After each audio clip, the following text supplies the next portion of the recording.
In a tangible show of firm solidarity, President Yoon Suk Yeol made a surprise visit to Ukraine on Saturday and pledged to expand financial, technical and humanitarian assistance to ease the plight of people there amid Russian invasion. So what are the broader diplomatic implications of this latest visit? What does Korea have to offer in terms of rebuilding a country that has been devastated by warfare? And what has been the impact of strategic clarity on the Yoon administration's foreign policy? Welcome to Issues and Insiders. Today we address the latest on the diplomatic front with a focus on President Yoon Suk Yeol's surprise visit to Ukraine following his pledge to partner with Poland to commit to reconstruction efforts in war-torn Ukraine. For more on this, I have Professor Kim Jun-mo from Konkuk University here in the studio with me. Professor Kim, it's a pleasure to have you here. My pleasure. I also have Professor Lim Eun-jung at Kongju National University live on the line. Professor Im, it's good to have you with us. Thank you. Thank you for having me. Professor Im, we'll start with you. Let's begin with the diplomatic implications of President Yoon Suk Yeol's visit to Ukraine. What would you say is the significance of this surprise trip? Well, as you just mentioned, it was a real surprise because at the last moment, again, the President Yoon made his own decision to visit Ukraine. The presidential office changed all this logistics and schedule. So it was definitely, literally surprise, not only just, to the South Korean public, I think to the rest of the world. But not only just a surprise, it was a pretty much rare case in the Korean political history, because again, this is the first, and it might be the only, even in the future, it might not be that easy for a national leader to make a visit to a country which has war ongoing, and at the same time where Korean troops are not deployed. Actually, none of our Korean troops have any practice over there. So, with this kind of condition, it might not be that really easy for the President Yoon to make that decision. And also, it was another very rare case internationally too, because not that many Asian leaders made a trip to visit to the Ukraine, except Prime Minister Kishida Fumio of Japan. He made his own trip in March, but this was the second, again, Asian leaders visit, again, to Ukraine. So in many aspects, again, this trip itself was, of course, a surprise and a rare, and in some senses, it was a pretty much risky decision. So I feel like President himself, again, the President Yoon himself, does have a very strong feelings or will to support, again, the Ukrainian people, because we Korean people, we do have deep sympathy with the Ukrainian people, because we did have a very similar experience a long time ago, 7 decades ago. So as long as a peace-loving country, again, I think many of us, Korean people, do have deep sympathy and even support for the Ukrainian people. So I think he was trying to show that kind of, again, our sympathy, support, and even respect for the sovereignty of Ukraine. Right, sympathy as well as solidarity, as you mentioned then. That being said, Professor Im, do you suppose that this latest trip to Ukraine was a clear indication by President Yoon Suk Yeol to transform Korea into a global pivotal state? And if that is the case, how successful has he been thus far? Well, global pivotal state, of course, that's a kind of, policy goal, direction of the current government. It is not just, how would you say, this specific trip is not really the only indication about the global pivotal state policy goal. Because we, again, the South Korea, if you think about, again, the 7 decades ago, this year, actually, 2023, is the 70th anniversary of the Armistice Agreement after the 3 years lasting Korean War, brutal war. But if we recall our memory, back then, again, the 7 decades ago, Korea was really one of the poorest countries in the world, and we really started from the ashes and the bloods. So, but if we think about today's Korea's position, of course, economically, politically, or even culturally, Korea's position really elevated. So the global pivotal state, what the current government is trying to deliver is, again, now Korea does have more responsibility as one of the largest economies in the world and politically free country and culturally influential countries. So, for example, climate change or human rights, or again, those political freedom, all the things, anything can be really agenda South Korea can deliver and can present to the rest of the world. So in that sense, again, of course, this specific visit is related to that policy direction, but I won't say this is really the only case when that reveals the global pivotal state. And another thing I probably need to mention is how successful, again, your second question. It might be a little early to judge on how successful this policy goal direction is, because it has been only like 1 year and 2 months since the new government came in. So, well, we'll see. But certainly, Korea is now trying to pursue another level for its foreign policies or for its national defense policies too. Right, I see. Professor Kim, keeping in mind what Professor Im has just said, President Yoon has vowed to commit himself to helping Ukraine rebuild itself. What does Korea have to offer in terms of helping a war-torn country rebuild itself? Yeah, in terms of potential fields, several sectors can be mentioned. First of all, Korea has ample experience of infrastructure building since 1950s and 60s, and especially our construction firms have seasoned experience in Middle East, Africa, and Southeast Asian countries since 1970s and 80s. This will be a positive signal to that country. Second, recently Korea and Poland signed an agreement to discuss future rail system and new airport in Poland, which can be extended into Ukraine context for actual construction in Ukraine. So that's another way to help. Thirdly, as President Yoon mentioned, Korea's experience in online education, telecommunication, energy sectors are also promising fields. And to actualize these, we need ODA organizations to participate. Like, for example, credit assistance, we have something called EDCF, Economic Development Cooperation Fund. And for grant type aid, we have KOICA, Korea International Cooperation Agency. These organizations should be called in. Right. Professor, before we go any further, how has the Yoon administration's adoption of strategic clarity, do you think, been affecting its foreign policy thus far?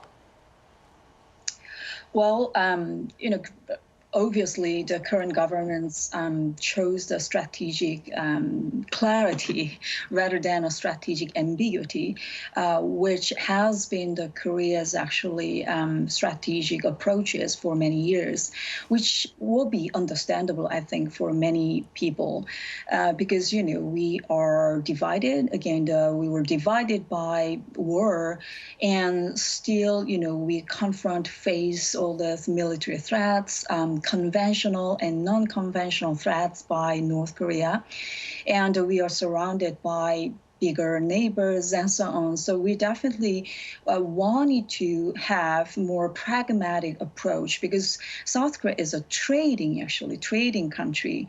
So definitely as a resource poor but manufacturing oriented economy, we definitely want to have more open economy and more, globally friendlier those atmosphere. However, regardless regardless of our that kind of again willingness or our hope, again the world has changed over the past like 4 or 5 years. Again, even before the COVID-19 pandemic, U.S.-China so-called strategic rivalry has got really intensified, and COVID-19 pandemic that really added another like very heavy burdens to the global economy. All this global value chain was distorted, and restructuring cannot but happen.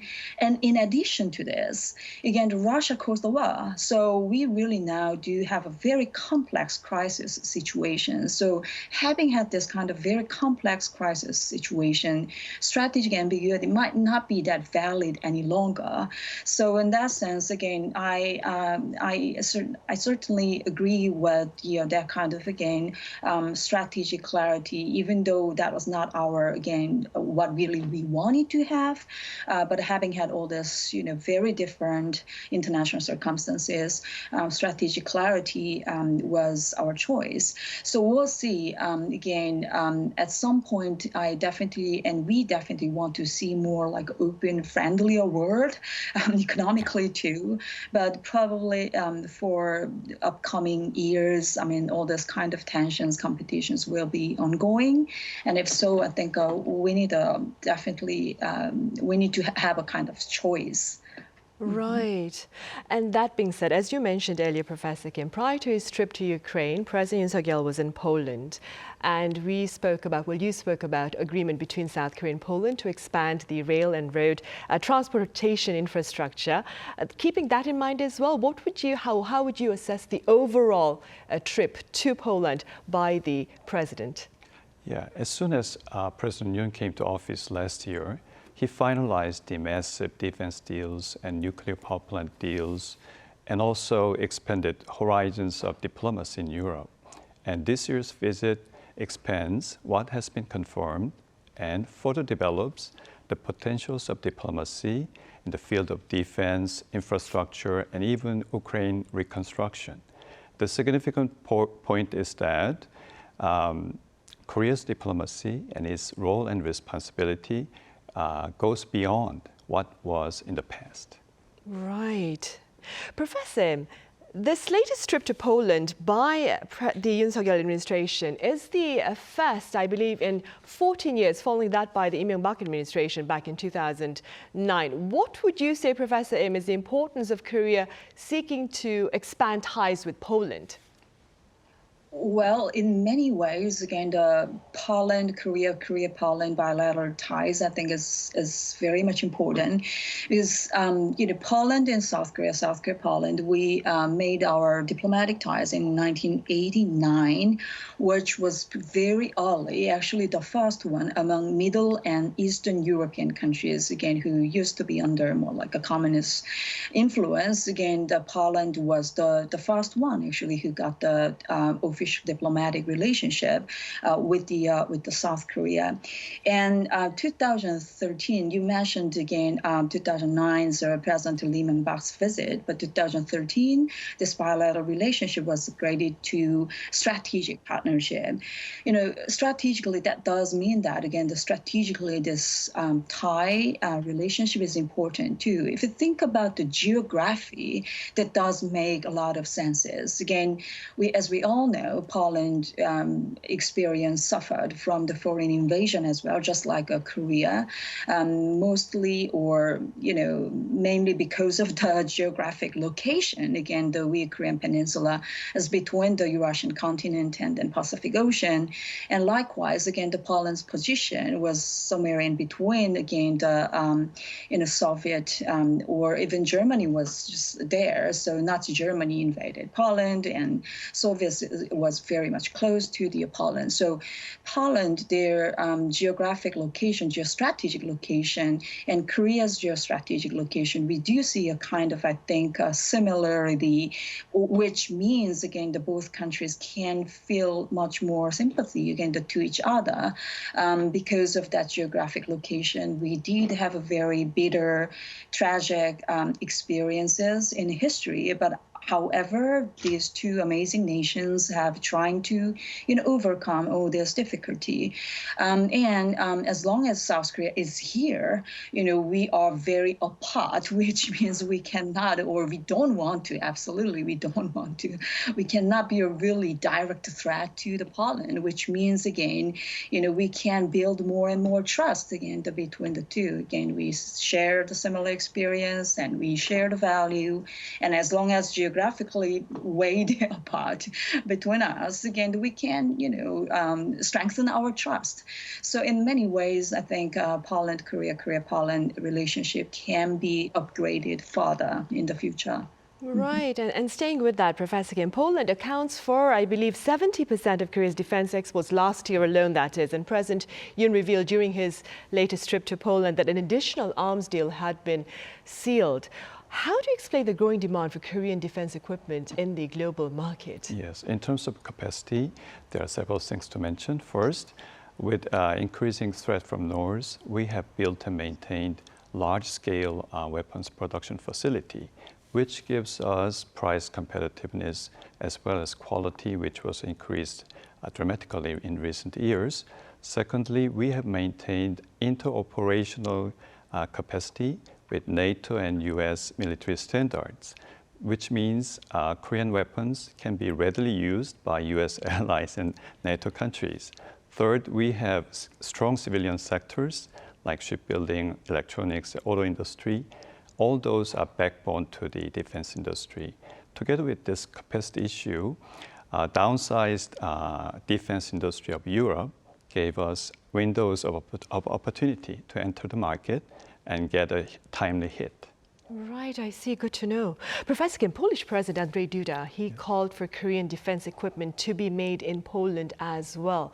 What are the prospects of such reality? As we all know, Poland signed a massive defense deal last year with Korea. And because of the big size, it is reasonable to think that it'll go into batches. For example, K2 tanks they ordered, it goes over 900 units, and it should be break into batches. The issue here is devils are in details. So both countries, related industries are to clarify terms and conditions with technological issues and financial issues to actualize the deal. And this will take some time, considering the nature of the weapons deal and also considering the size of the contract. Right, and while that takes time, Professor, what may be the broader diplomatic merits of being a global arms exporter? Well, again, the South Korea is a peace-loving country. I can't say this, definitely, because we have never invaded any other country. And, we always have loved, again, the peace. However, again, ever since the Korean War, South Korea could not but, again, develop or continue those, arms industry. Otherwise, our security, will be threatened very easily, even though we do have a ROK-US alliance, which is very robust, and US is providing the nuclear umbrella. However, if you think about how the war erupted 73 years ago or just last year in February, again, ultimately they came down, again, the North Korea, they came down with the tanks, which means, again, all this conventional military capacity, defense capacity was very much important and meaningful to deter all this, any potential war. So, our defense system has been very much absolutely defense-oriented rather than offense-oriented. And we consumed a lot of money, tons of money, to keep this industry and to keep just producing all these conventional weapon systems. However, as just Professor Kim mentioned, I think he just really made a good point. Again, or other countries, for example, European countries, they have focused on the welfare policies and so on. So their defense industry has shrinked. However, even though we we consumed lots of money to our defense industry, which now, resulted in like this. So again, we don't sell war. We sell, I think, a defensive system to protect the country who import our weapon system. So, as long as, again, the South Korea, we can promote this kind of, again, the peace-loving spirit, and together with the defense-oriented system, I think it can contribute to the peacekeeping too. Right, and thus the Yoon government, Professor Kim, aims to push Korea to fourth place in the global defense market by the year 2027. How feasible is this ambition? Yes, there are positive elements in what President Yoon has mentioned. As I mentioned, Korean weapons are cost-effective, has interoperational capacity, as well as we have strong civilian sectors backup. Plus, we will have to invest in R&D activities for defense sector as well. So it's a positive sector elements. But we have two caveats. One comes from technology transfer. The second caveat comes from financial side. As for technology transfer, major weapons producing countries have been quite conservative in technology transfer, fearing that tail export market will wag the main body, which is the original producer country. So that's one caveat. Second caveat comes from financial side. Usually export countries, depending on their capacity, may give deferred payment options or loans to importing countries. And in Korea, we have that function in the Exim Bank, Export-Import Bank of Korea. They presumably have their own portfolio of resource allocation along industrial sectors, countries, and technology involved. And they don't want to predominate the case with one country or single deal because they don't want to overwhelm the remaining portion. Right, so that's if these two caveats can be managed carefully, then the feasibility will be realistic. Oh, I see. Then I suppose time will tell us then. All right, Professor Kim, as always, thank you very much for your time and your thoughts. And Professor Im, thank you very much for your insights. Thank you. Right, well, that ends this edition of Issues and Insiders. Thank you for watching. See you same time tomorrow. That is Tuesday.